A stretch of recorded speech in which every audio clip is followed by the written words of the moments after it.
অনেক দিন ধরে খালা বলতেছিল যে লাউ শাক দিয়ে আলু দিয়ে একটু ঝোল রান্না করে দিতে। খালা তো অসুস্থ, তাই আজকে শোল মাছ দিয়ে লাউ শাকের ঝোল রান্না করব। আসসালামু আলাইকুম বন্ধুরা, কেমন আছেন সবাই?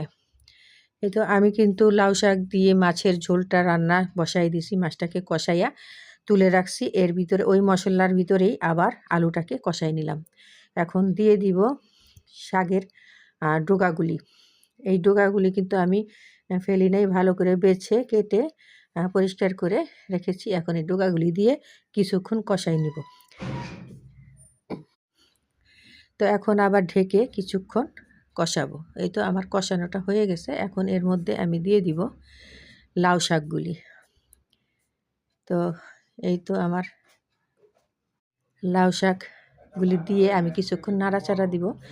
তারপরে এই যে আবারও বাকি যে লাউ শাকগুলি ছিল সেগুলি আবার দিয়ে আমি ঢেকে রান্না করব।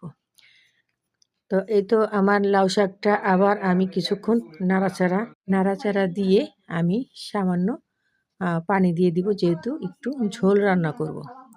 তো এখানে আমি গরম পানিটা দিয়েছি, তাতে করে রান্নাটা খুব সুন্দর হবে এবং খেতেও ভালো লাগবে। তারপরে দিয়ে দিচ্ছি আমি কষানো সেই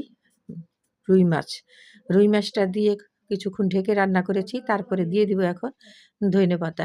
সিজনে সব তরকারিতেই ধনেপাতাটা দিলে কিন্তু খেতে বেশ লাগে। তো এখন আমি এটা ভালো করে একটু নাড়াচাড়া দিব, আর মাছটা আমি ভেঙেই দিব। তো এর জন্য নাড়াচাড়া দিয়ে আমি মাছটাকে একটু ভাঙা ভাঙা করে দিব। তো এই তো আমার শোল মাছ দিয়ে লাউ শাকের ঝোল রান্নাটা হয়ে গেছে।